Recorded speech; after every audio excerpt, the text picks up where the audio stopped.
기업은행은요 1961년도에 설립되어서 이제 한 57주년을 맞은 그런 은행입니다. 그래서 우리나라에 이제 100년 기업이라고 하는 곳들이 아직은 많이 있지는 않죠. 그래서 100년 기업이 되기 위해서 한 걸음 한 걸음 나아가고 있는 그런 은행입니다.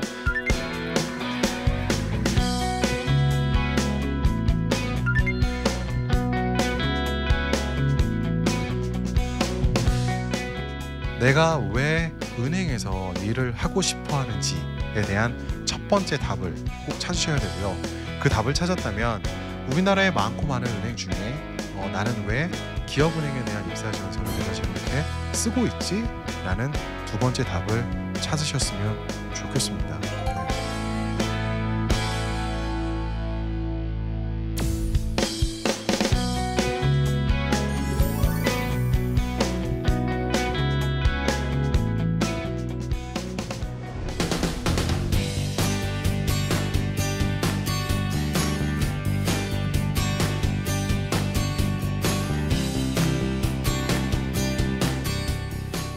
제가 오늘 준비해온 내용은 기업은행 하반기 신입회원 채용에 대한 이야기를 좀 해보려고 합니다. 그리고 기업은행은요 1961년도에 설립되어서 이제 한 57주년을 맞은 그런 은행입니다. 그래서 우리나라에 이제 100년 기업이라고 하는 곳들이 아직은 많이 있지는 않죠. 그래서 100년 기업이 되기 위해서 한 걸음 한 걸음 나아가고 있는 그런 은행입니다. 많이들 아시더라고요. 이렇게 뉴스나 기사를 통해서. 그래서 김도진 은행장님 휘하에 한 14,000명이 이렇게 근무를 하고 있어요.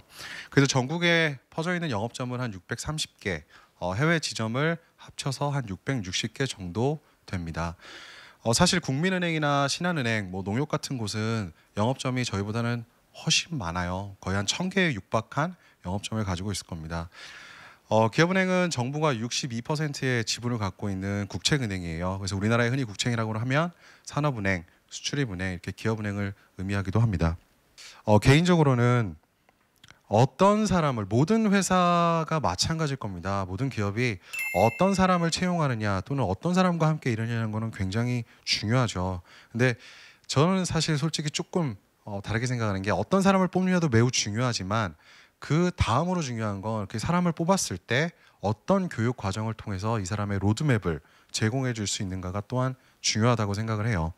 그렇게 봤을 때 저희는 지금 하반기 진행하고 있는 공채는 12월 초에 최종 발표를 하게 됩니다. 그러면은 12월 늦어도 중순부터는 7주 동안 아까 영상에서 보셨던 충주연수원에서 교육을 받으시게 돼요.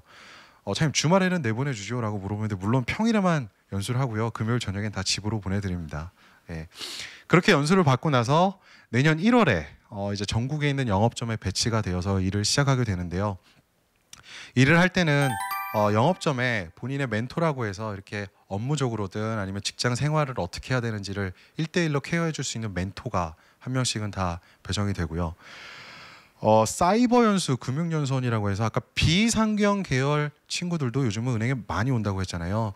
물론 학교를 다닐 때 배운 내용들이 은행에서 실제 일을 할 때 도움은 많이 되겠죠. 그러나 이론과 현실은 조금 괴리가 있는 법이죠. 그래서 핸드폰이 됐든 아니면 인터넷을 통해서든 저런 은행 업무, 실무를 배울 수 있는 연수는 굉장히 많이 프로그램을 제공을 하고 있습니다. 그래서 실제로 많은 직원들은 핸드폰으로 출퇴근할 때 이렇게 연수를 들으면서 출근하시는 분들도 많아요. 예.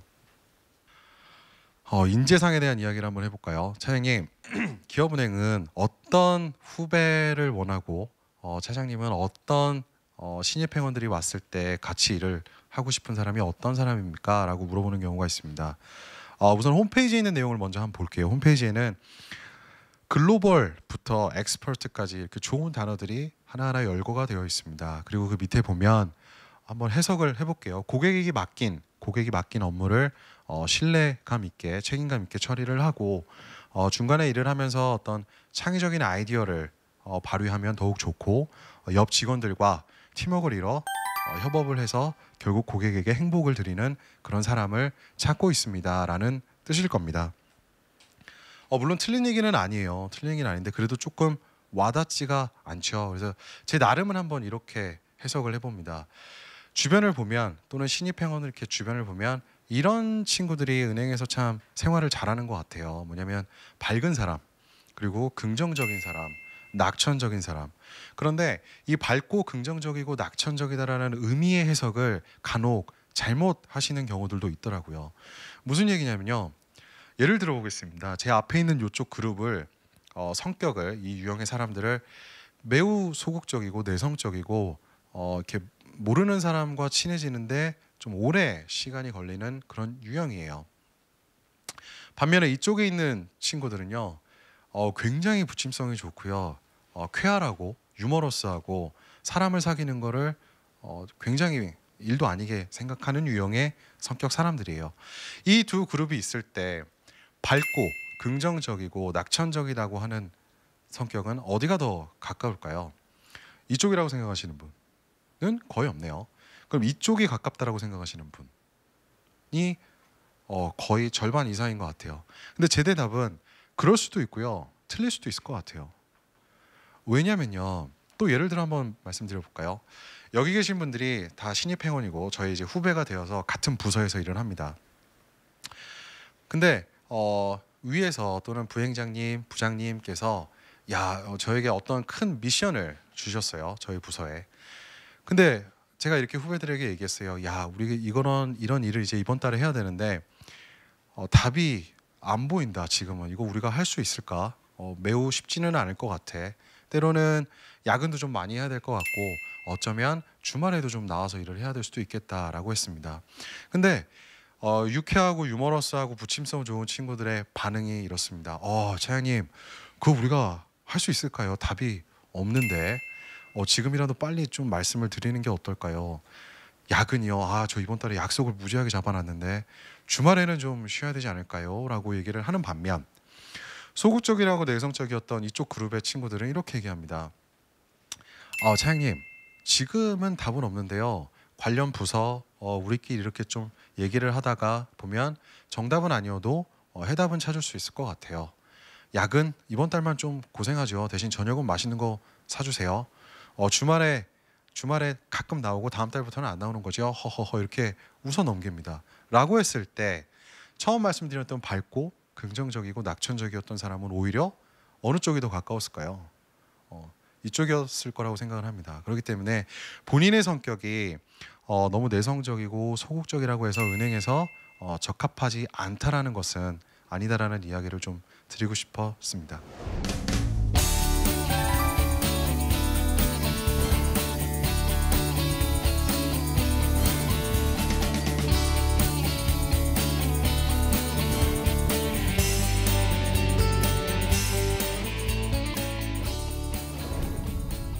이제 채용 프로세스에 대한 이야기를 해볼게요. 210명을 하반기에 채용을 할 예정입니다.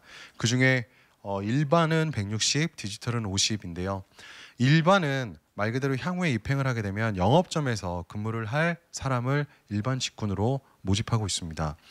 디지털은 잘 들어주십시오. 이게 좀 그런데요, 세 가지의 경우의 수가 있어요. 첫 번째는 IT와 관련된 부서에서 일을 하게 될 수도 있고요.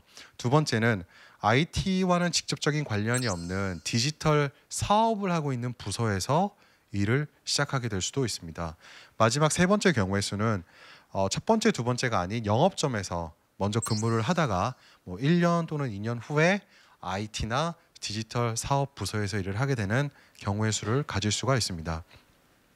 근데 입사 지원서를 선택할 땐 이 세 가지 경우의 수 중 본인이 이렇게 선택을 해서 지원을 할 수는 없고요.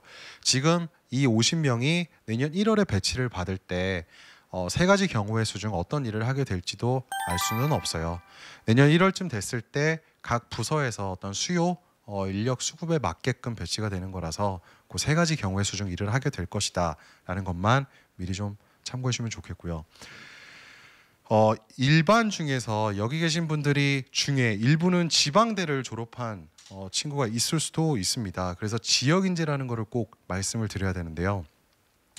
영업점에서 일을 할 일반 직군 중에는 입사 지원서를 보시면 지역인재를 선택할 수가 있어요. 그래서 가까이 한번 내려가 보면 대전, 충청이 있고요, 광주, 호남이 있고 부산, 울산, 경남, 대구, 경북이 있습니다. 그래서 이 지역에서 최종 학력 소재지가 이 지역에 해당될 경우, 예를 들면 대학을 거기서 졸업했거나 했을 경우에는 지역 인재를 선택해서 저 일반 160명으로 지원을 할 수가 있습니다.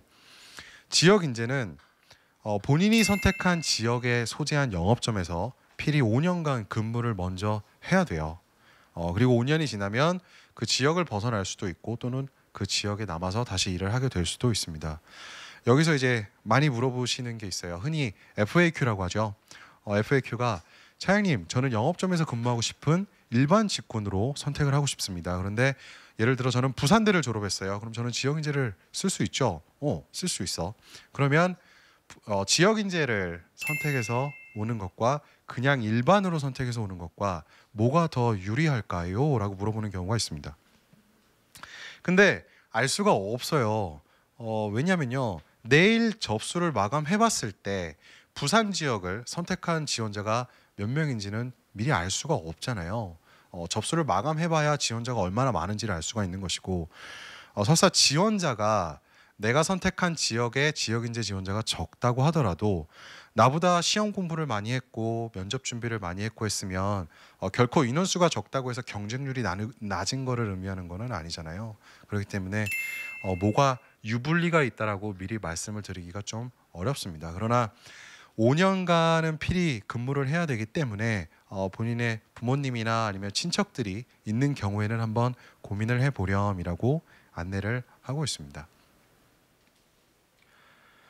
디지털에 대한 이야기를 하나만 좀 하고 넘어갈까요? 은행에서 이제 디지털에 관심이 많다고 말씀드렸죠. 디지털 사업은 대체로 이렇습니다. 공고문에도 나와 있어요. AI, 빅데이터, 데이터 마이닝, 코딩, 프로그래밍, 정보 보안, 어플리케이션 개발 등과 같은 일을 하고 있는 부서를 디지털 사업 부서라고 하고, 디지털을 선택한 50명은 아까 말씀드렸던 IT, 디지털 관련 부서, 영업점 요 세 가지의 경우의 수를 가질 수가 있습니다. 기업은행은 크게 4가지의 전형을 거쳐서 신입회원을 채용을 합니다. 그래서 서류부터 임원 면접까지인데요. 그리고 필기시험은 10월 20일 토요일에 있을 예정이고요. 역량 면접이라고 하는 저거는 1박 2일로 저희는 합숙 면접을 진행을 해요. 그래서 합숙 면접은 10월 말에서 11월 초에 있을 예정입니다. 임원 면접은 11월 말에 있고요. 최종 발표는 12월 초, 그럼 연수는 12월 중순부터 시작이 되겠죠. 필기시험에 대한 이야기를 먼저 해볼게요. 필기시험은 최종 발표 인원 약 210명의 6배수가 시험을 합격을 하게 됩니다. 최종 발표가 210명이었잖아요. 그러면은 뭐 1250명 정도가 이제 시험을 통과해서 면접을 가게 돼요. 근데 저희는 예상하기를 1250 플러스 알파로 예상을 합니다. 차이니 알파의 의미는 뭐죠? 라고 이제 물어보는 경우도 있어요. 예를 들어 볼게요. 100점을 맞은 1등과 80점을 맞은 1250등이 있습니다. 근데 1250등에 해당하는 사람이 흔히 동점자라고 하죠. 동점자가 여럿일 경우에는 저희는 다 합격 처리를 해서 면접을 가게 돼요. 그렇기 때문에 그 인원을 지금 시험을 보기 전에 알 수 없어서 알파라고 말씀을 드린 거고, 역량 면접도 마찬가지입니다. 역량 면접은 최종 발표 인원 210명의 약 1.3배수, 여기서부터는 이제 계산이 좀 안 되시죠. 270 플러스 알파라고 저희는 생각하고 있어요. 알파의 의미는 면접 결과 점수가 동점자가 있을 경우에는 모두 다 임원 면접을 보게 되기 때문에 알파라고 표현을 한 겁니다. 그럼 마지막 임원 면접을 거친 270 플러스 알파가 파이널로 210명 최종 합격을 하게 되는 그런 전형입니다. 그리고 저희는 제로 베이스로 이 4가지의 전형이 다 이루어져요. 이제 제로 베이스라는 것은 시험에서 1등을 한 사람과 시험에서 1250등을 한 사람이 합숙 면접을 가면 모두 다 리셋이 되어서 새로 평가를 받게 됩니다. 쉽게 말해 누적, 합산 평가가 되지 않는다라는 거죠. 각 전형별로 합격을 했으면 모두 다시 시작을 하게 되는 겁니다. 서류에 대한 이야기를 이제 하나씩 해볼게요. 실제로 있었던 일입니다. 한 2년 전인 것 같아요. 2년 전에 그날도 이제 서류 접수 마감일이었어요. 근데 5시에 마감을 하고 5시 반인가 6시인가 사무실로 전화가 한 번 옵니다. 따르릉 울려서 전화를 받았죠. 근데 한 어머니세요. 그런데 신기하게 어머니 옆 수화기 넘어 어떤 한 여성이 끄억끄억하고 곡을 하고 울고 있어요. 뭔지 대충 아시겠죠? 접수를 최종 저출을 못한 거예요. 그래서 어머니가 전화가 오셔서 우리 딸이 기업은행 너무 가고 싶어 했는데 이거 좀 다시 받아줄 수 없습니까? 라고 물으시더라고요. 근데 받을 수가 없죠. 그 지원자만을 위해서 서버를 다시 열 수는 없는 거잖아요. 그리고 공고상에 어떤 접수 기간이 명시되어 있기 때문에 이건 서로 간의 사실 약속입니다. 그래서 결국 제출을 못했어요. 경험상 봤을 때요, 오후 3시가 넘어가면 입사 지원서를 지금 손으로 써서 우편 제출하는 게 아니라 온라인으로 작성을 하는 거잖아요. 3시가 넘어가면 서버가 매우 불안정해집니다. 네, 불안정하기 때문에 열심히 작성한 것을 4시 반, 4시 50분 최종 제출 버튼을 누르면 화면이 새로 고침이 되어버리는 경우가 있어요. 그럼 본인이 얼마나 당황하겠습니까? 그래서 제가 생각하기에는 점심시간 전후에는 최종 제출 버튼을 누르는 게 가장 안전합니다. 기업은행은 올해 상반기에 채용 프로세스를 좀 많이 바꿨어요. 많이 바꿨는데 그 중에 하나가 바로 이 서류 전형입니다. 보신 분들도 계신가요? 기사를 서류 전형을 최소화하고 간소화하겠습니다라고 보도 자료를 낸 적이 있어요. 그런데요, 밑에 하단에 빨간색을 좀 봐주십시오.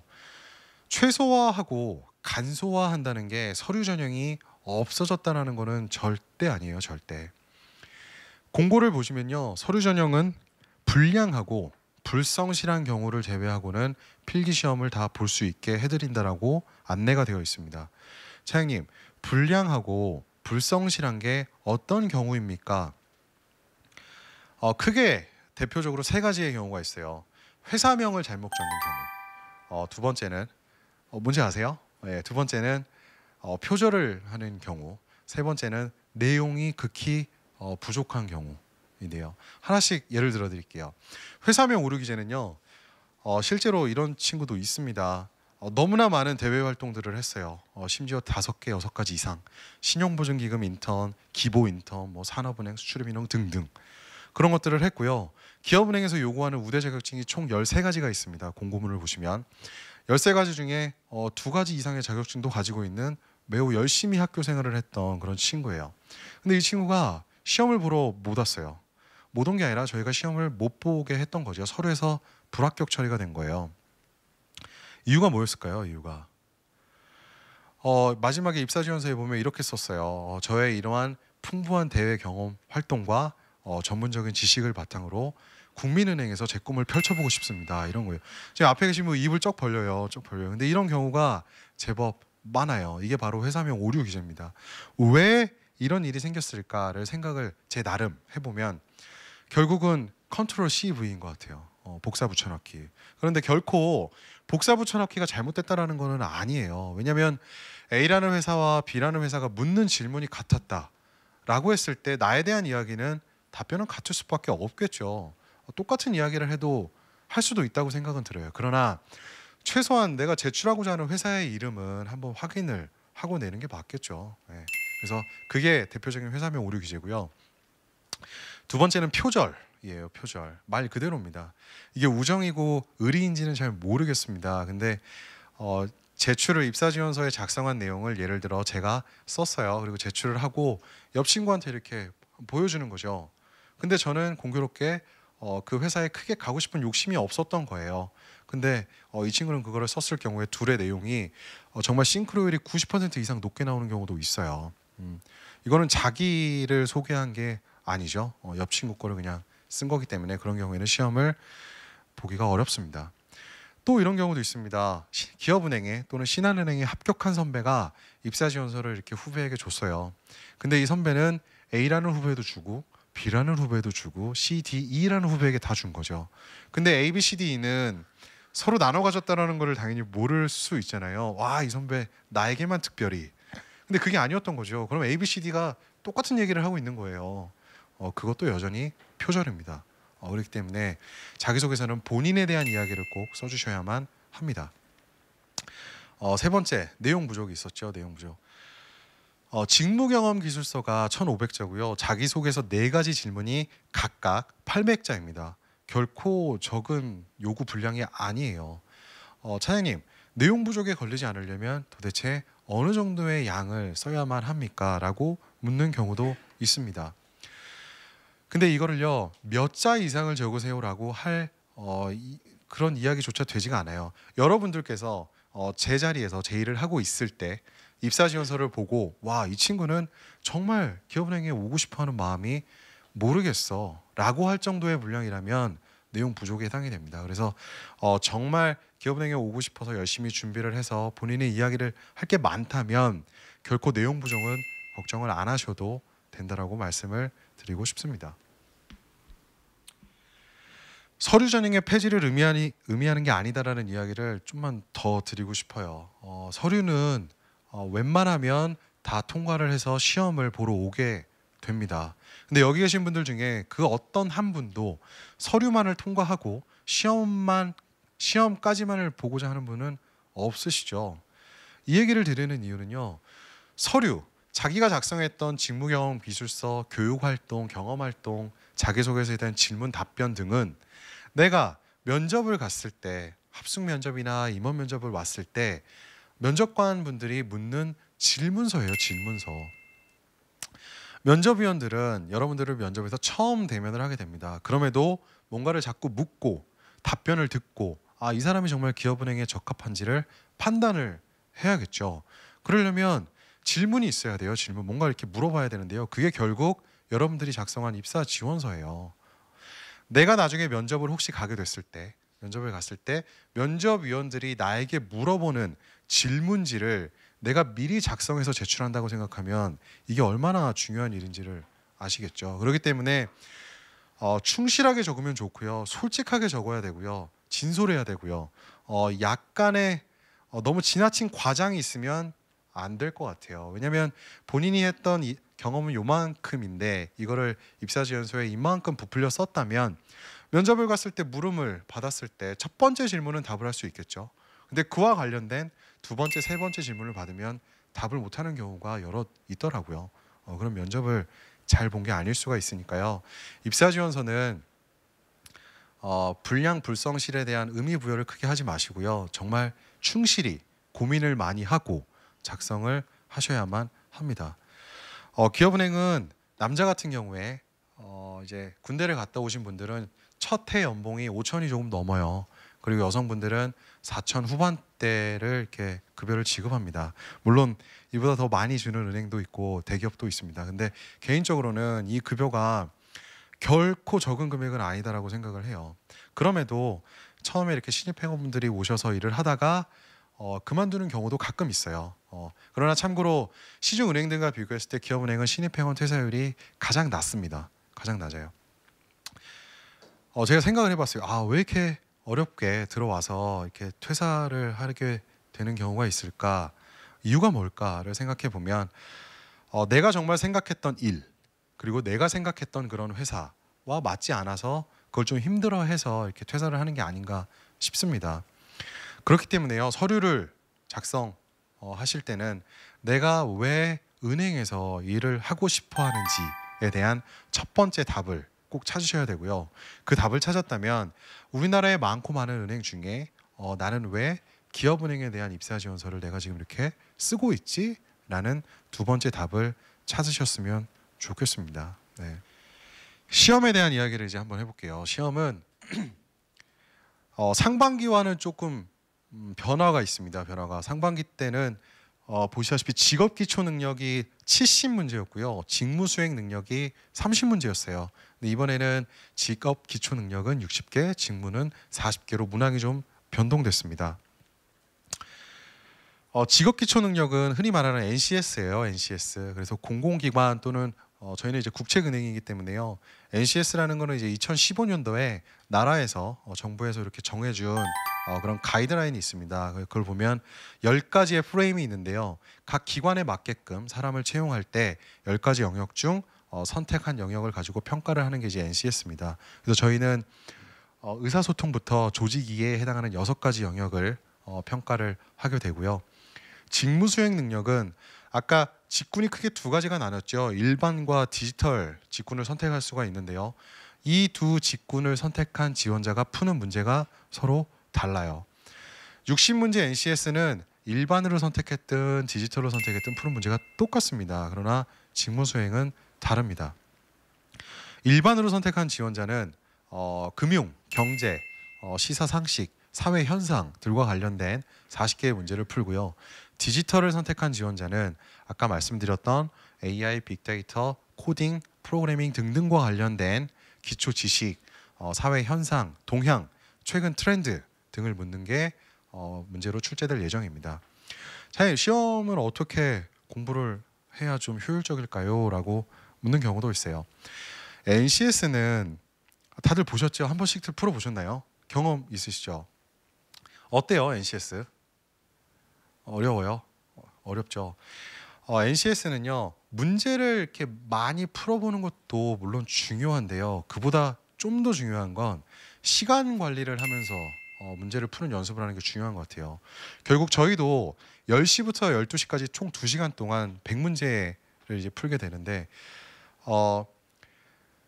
NCS를 공부하실 때요, 한 문제당 이렇게 시간을 1분 또는 1분 30초 이렇게 타임키퍼로 재면서 풀어보시는 게 더 효율적인 방법일 것 같습니다.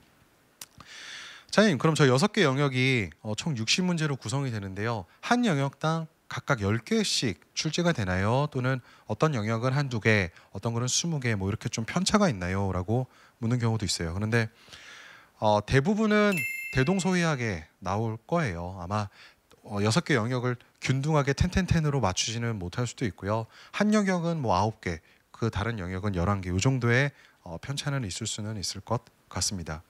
직무 수행 능력은 기업은행은 상반기에 많은 채용 프로세스 변화가 있었다고 했잖아요. 그중 두 번째가 시험을 문제 출제를 이제 기업은행이 하지 않고요. 감독도 채점도 모두 다 외부 전문 대행 기관에 이렇게 부탁을 드립니다.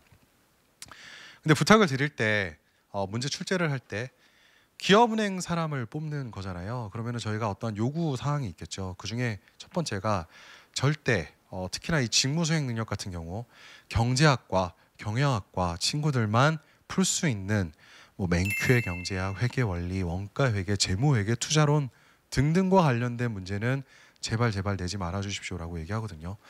꼭 문제를 저 40개를 내실 때는 최근 3개월 동안의 신문에서 다뤘던 화제들, 이슈들, 내용들, 길게는 조금 6개월까지 3개월에서 6개월 정도 신문, 사설, 칼럼, 그리고 밤늦게 하는 그 시사 토론 프로그램들 있잖아요. 거기서 다뤘던 주제들을 지원자들이, 취준생들이 스스로 정리하고 공부를 했다면 충분히 풀 수 있는 수준의 난이도를 내주세요라고 요구를 드립니다. 그래서 모르겠어요. 요즘 인터넷 강의도 있고 이렇게 학원도 있고 그런 것 같더라고요. 근데 그게 얼마나 효과적일지는 잘 모르겠습니다. 이렇게 신문 스스로 스크랩하고 용어 정리해 보고 하면은 충분히 맞출 수 있는 문제가 저 직무 수행 능력 40개입니다. 실제로 상반기 때 70문제와 30문제가 나왔다고 했잖아요. 두 영역을 구분해서 지원자들의 득점 현황을 보면 직무 수행 능력 30문제였던 그 영역의 문제 득점이 훨씬 더 높아요. 그래서 나는 비상경 계열인데 이거 어떻게 준비하지? 라는 걱정을 혹시 하셨다면 신문과 사설, 뉴스 등을 보시면 도움이 많이 되실 겁니다. 마지막 면접에 대한 이야기를 해볼게요. 저희는 합숙 면접과 임원 면접이 있다고 말씀드렸죠. 실제 여기 있는 프로그램들은 올해 상반기 때 거쳤던 그런 프로그램들이에요. 팀 프로젝트는 이제 연수원에 합숙 면접을 들어오시면 한 조에 15명, 16명 이렇게 조를 구성해 드립니다. 그럼 그 조원들에게 똑같은 문제지를 줘요. 그래서 1시간 반 동안 조원들하고 토론을 해서 어떤 결과물을 만들고 옆조에게 발표하게끔 하는 게 팀 프로젝트입니다. 협상 면접은 말 그대로 16명을 A팀, B팀으로 이렇게 나눠서 A팀에게 어떤 내용지를 주고 B팀에게 내용지를 줘서 서로 각 항목에 대해서 1시간 동안 이렇게 협상을 해나가서 결론을 도출해내는 거를 협상 면접으로 하고 있어요. 예를 들면 이런 거죠. 저를 기준으로 이쪽 왼쪽에 있는 분들은 대학교에 있는 직원분들이고 이쪽에 있는 분들은 이 대학교에 입점하려고 하는 커피숍 운영자들이에요. 그러면 서로 양측이 추구하는 바가 서로 다르겠죠. 학교 측은 학생들의 복리를 위해서 어떤 아메리카노를 한 2,000원에 팔았으면 좋겠고, 안전사고를 좀 고려해서 영업시간은 뭐 한 저녁 8시까지 했으면 좋겠고, 매출액의 일부를 학교에 기부를 했으면 좋을 겁니다. 근데 이 모든 바람의 반대는 커피숍 측의 입장이겠죠. 아메리카노는 최대한 4,000원, 운영시간은 밤늦게까지 일해도 좋으니 한 10시까지, 그다음에 기부는 최대한 조금 했으면 하는 바람이 있겠죠. 그래서 이 각각의 항목들에 대해서 두 팀이 1시간 동안 열띤 협상을 거쳐서 결정을 하는 거예요. 실제로 이 문제를 가지고 면접을 할 때였는데요. 커피숍 측에 있었던 한 남성 지원자였어요. 근데 그 친구가 커피 가격을 가지고 이렇게 좀 난항을 겪고 있었습니다. 이게 잘 조율이 안 됐던 거죠. 근데 갑자기 격분을 해요. 격분을 하면서 갑자기 책상을 이제 쾅 치면서 그럼 우리는 땅 파서 장사하는 겁니까? 막 이렇게 싸움이 돼버린 거예요. 싸움이. 이건 협상이 아니잖아요. 그래서 결코 협상 면접 때는 본인의 감정을 최대한 좀 컨트롤하면서 항목들을 결정해 나가는 걸 보는 프로그램입니다. 마인드맵 스피치는요. 마인드맵이라는 용어를 혹시 아세요? 여기 혹시 20 또는 친구들이 있다면 아실 텐데요. 결국 이런 거죠. 어떤 핵심 키워드를 가운데 놓고 이 키워드에 관련된 답을 찾아가는 과정을 이렇게 파생을 시키고 연결을 시켜서 마인드맵을 그려나가는 거거든요. 기출문제를 하나 살짝 말씀드리면 비대면 채널을 강화하기 위한 감성 마케팅 방안에 대해서 논의하시오라는 문제를 지원자별로 각각 다른 문제를 이렇게 랜덤으로 선택을 해요. 그러면은 면접장 밖에 나가서 한 3분 동안 이렇게 혼자 준비를 막 합니다. 연습장에 써보고 어떻게 발표할지 이야기를 준비해요. 그리고 다시 면접장에 들어와서 면접관 앞에서 3분 동안 발표를 하는 게 마인드맵 스피치예요. 이게 끝나면 상상하고 설명하라는 그런 프로그램도 있습니다. 이건 뭐냐면요. 예를 들면 이거예요. 크리스마스 날 스타벅스 명동역점에서 판매된 아메리카노는 총 몇 잔일까요? 이런 거를 묻는 거예요. 이 또한 마인드맵 스피치처럼 각자 지원자가 랜덤으로 질문지를 서로 다른 거를 선택을 해서 밖에다가 준비하고 들어와서 면접관 앞에서 이렇게 발표를 하는 겁니다. 그런데요.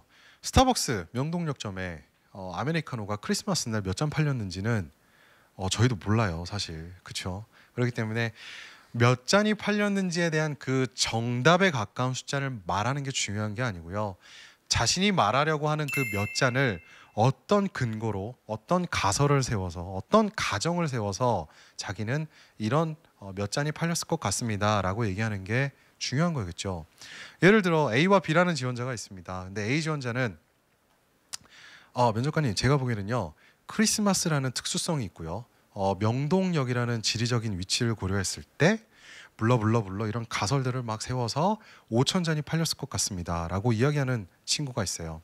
근데 B라는 지원자는 저 스타벅스 명동역점을 한번 가봤고요. 제가 좋아하는 메뉴는 뭡니다. 이거 한번 꼭 드셔보세요 라는 근거 없는 이야기들을 쭉 늘어놓다가 그래서 저는 5,000잔이 팔렸을 것 같습니다 라고 이야기하는 B라는 지원자가 있었고 했을 때 여러분들이 보시기에는 A와 B 중 누가 더 설득력과 논리력을 가지고 있는 거죠?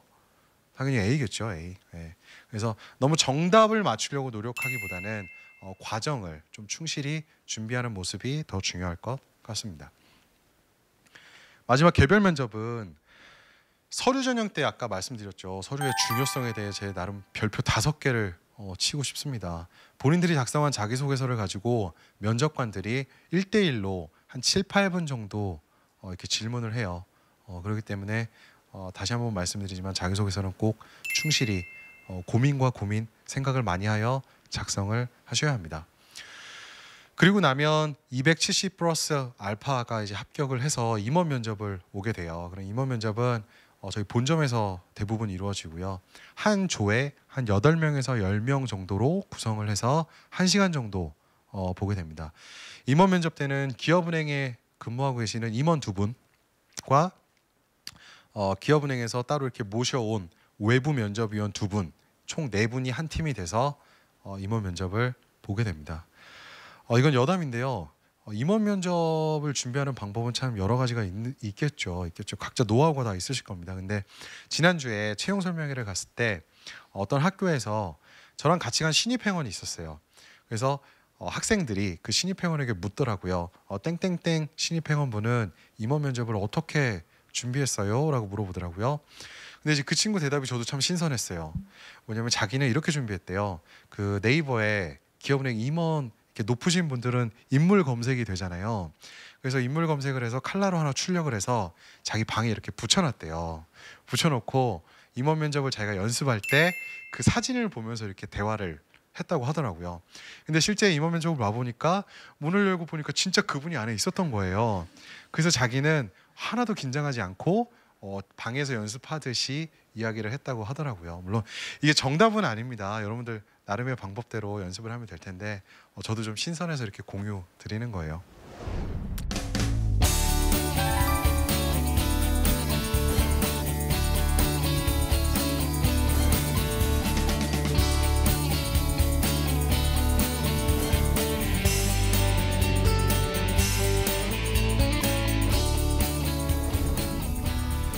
예, 여기까지가 이제 기업은행에 대한 채용 프로세스의 모든 설명입니다. 하반기에 모든 은행들이 채용의 문을 활짝 연다고 합니다. 그래서 여기 계신 분들도 신한은행, 국민은행, 하나은행, 기업은행 입사지원서 모두 다 쓰십시오. 꼭 쓰시고요. 서류도 다 잘 되시고 시험도 다 붙고 그리고 면접은 기업은행 춘지연수원에서 뵀으면 좋겠습니다. 여튼 경청해 주셔서 감사합니다.